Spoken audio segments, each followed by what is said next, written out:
जैसे दिनों का वहम क्यों करते हैं महाराज जी? सारे दिन भगवान के हैं तो जैसे मंगलवार को नहीं नहीं करना। नहीं नहीं, इसमें शास्त्र मर्यादा है। इसमें जो शास्त्र मर्यादा है उसका हमें पालन करना चाहिए। जैसे संध्या के समय मैथुन नहीं करना, भोजन नहीं करना, शयन नहीं करना, उस समय जप करना, भगवान का ध्यान करना। तो शास्त्र जो आज्ञा करता है हम अगर उसका पालन करेंगे तो हमारी उन्नति होगी। अब जैसे गुरुवार के दिन किसी भी स्थिति में बाल नहीं कटाना, द्वादशी के दिन किसी भी स्थिति में तुलसी जी को नहीं छूना।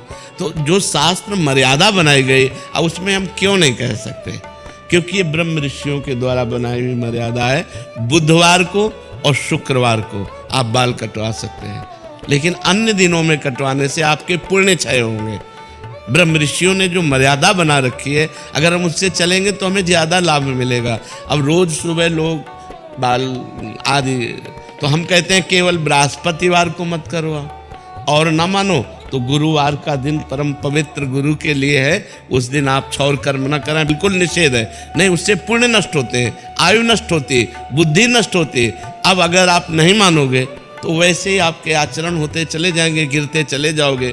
देखो आप सब लोग यहाँ क्या देखने आए हो, हम आपको बता रहे हैं। आप यहाँ क्यों आए हो?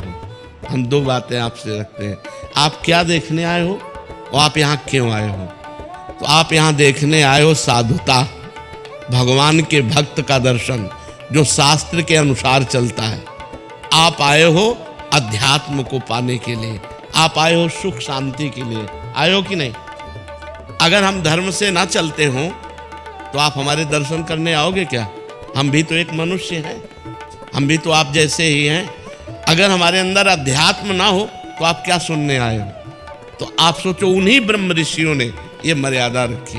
वैसे ही जब हम चलते तो हमारे अंदर तेज, हमारे अंदर शांति, हमारे वचनों का प्रभाव, हमारे दर्शन मात्र से तुम्हें सुख मिलेगा। तो क्या वो आप नहीं बन सकते? आप विचार करो। तो जो शास्त्रों में लिखा है उस पर हम क्यों में नहीं लगाते, उसका हम आचरण करते हैं। जैसे डॉक्टर कहता है कि आपको ये नहीं खाना, ये नहीं खाना, ये नहीं, तो हम उनसे क्यों बोलते हैं क्या दही नहीं खाना? अरे भाई दही तो बहुत अच्छी चीज़ है, क्यों नहीं खाना? क्योंकि तुम्हारा रोग बढ़ जाएगा। जब तुम ठीक हो जाओगे तब तुम सब कुछ कर सकते हो, लेकिन जब तक ठीक नहीं होते तब तक तुम्हें दही नहीं खाना, ऐसा मना किया जाता है ना। जब तक हमारा ज्ञान नष्ट नहीं हो जाता तब तक ये सब बातें, और ज्ञान नष्ट हो गया तो फिर कोई नियम नहीं, फिर वो सबके ऊपर पहुंच जाता है। जब स्वस्थ हो गया तो खूब दही खाओ, क्या परेशानी है। जब आप आत्मा स्वरूप में स्थित हो गए, देह भाव खत्म हो गया, तो बार बने या बना रखा रहे क्या फर्क पड़ता है। तो हम अभी देहाभिमानी हैं, देह भाव से चलते हैं। तो हमें शास्त्र के नियमों का पालन करना। जो आज शास्त्र के नियमों का पालन नहीं करते तो गिरते चले जाते हैं। अब ये शास्त्र आज्ञा करता है जिस दिन से गर्भ आ जाए उस दिन से माता पिता को ब्रह्मचर्य रहना चाहिए। क्यों?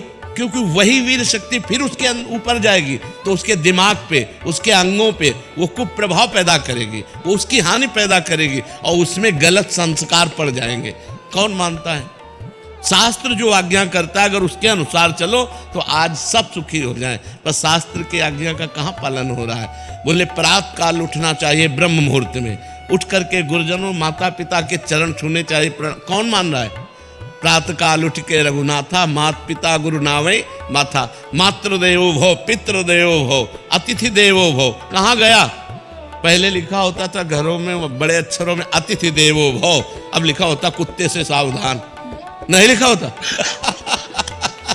तो हमारे जो शास्त्र कहते हैं उस पे हम क्यों लगाने का अधिकार नहीं करते? हम उनका पालन करते हैं। क्यों लगाने का मतलब है संशय करना, और पालन करने का मतलब श्रद्धा करना। और श्रद्धावान लभते ज्ञानम, श्रद्धावान ही ज्ञान को प्राप्त होता है, श्रद्धावान ही आनंद को प्राप्त होता है, श्रद्धावान ही परम शांति को प्राप्त होता है। इसलिए हमें लगता है शास्त्रों की आज्ञा का पालन किया जाए, ना कि उसमें क्यों रखा जाए। बस समझना है, हर भाव को समझना है। शास्त्र मर्यादा है। जैसे देखो कहते हैं हम सब एक हैं, हम भी कहते हैं सब एक हैं।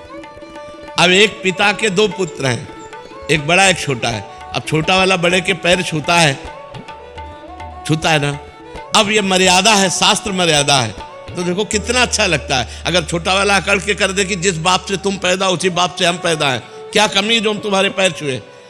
उद्दंडता कही जाएगी कि नहीं कही जाएगी? और जब भैया कह के पैर छूता है तो हाथ, तो ये जो हमारी एक मर्यादा बनी हुई है, जो हमारे शास्त्र आज्ञा बनी हुई है, उसका पालन करने से हमें आनंद मिलता है, हमें शांति मिलती है, हमारी उन्नति होती है। और जब हम शास्त्र की आज्ञा का उल्लंघन करते हैं तो अशांति होती है, क्लेश होता है और हम अवनति को प्राप्त होते हैं। इसलिए हमें लगता है जो शास्त्रों में लिखा है उसका अक्षरशः पालन करना चाहिए।